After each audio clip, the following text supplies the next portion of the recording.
Добар ден и добродојавте во уште едно издание на Формула на македонски. Овој пат ја имам честа да презентирам првиот болид од новата генерација на Формула 1 болиди, од новата ера.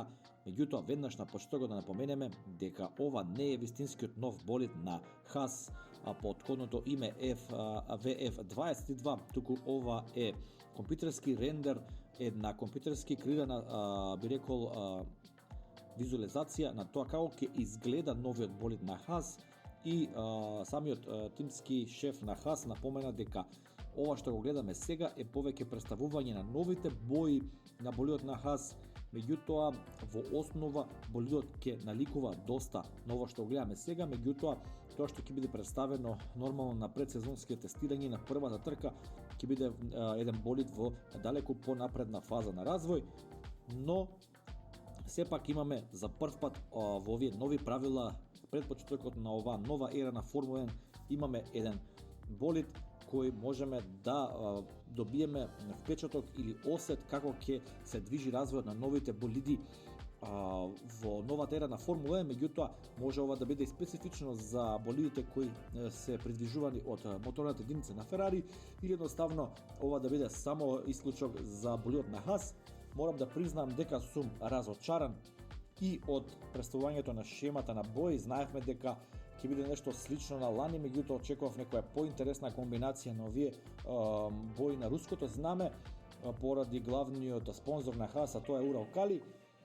И некако изгледот на оваа нова генерација на болиди, се надевам дека ова нема да биде репер, се надевам дека ова е само Хас.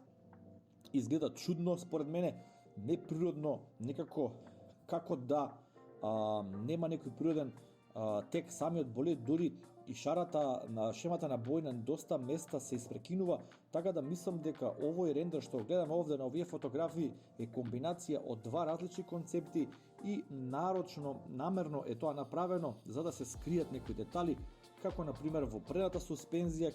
Ако погледнете одблиску на фотографиите се забележува дека таа е директно монтирана на самата шасија, нема оние точки на монтирање, така да дефинитивно тука има некои моменти кои треба да се откријат, но сум зачуден од овој широк, голем обем на отворите за ладење и на самата структура околу нив. Болидот едноставно во некој јајчест облик, доста неприродно за Формула 1 болиди и по моето познавање спротивно на логиката на аеродинамичките текови кои ги имаат овие болиди. Меѓутоа треба да напоменеме дека ова е нова генерација на болиди и сега комплетно потисната сила, огромен дел, 80 и повеќе проценти ќе доаѓа од подот, така да останува да видиме времето да покаже како овие болиди ќе се прикажат, која ќе биде нивната философија.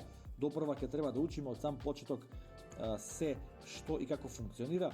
Се на се еден чуден болид, еден спој од две идеи, би рекол, за сега можеби чисто само да се презентира.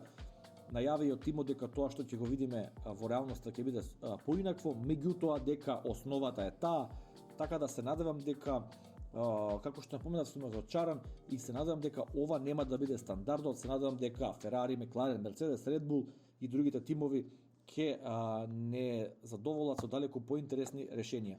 Како и секогаш би сакал да ги слушнам вашите коментари, што мислите за оваа во наводници нова шема на бои и што мислите за овој чуден налик болид прв од новата ера во Формула 1, болидот на Хас VF22. Како и секогаш ви благодарам што го следите канал Формула 1 на македонски. Лайк, шер, сабскрајб и се слушаме во некоја следна прилика. Поздрав!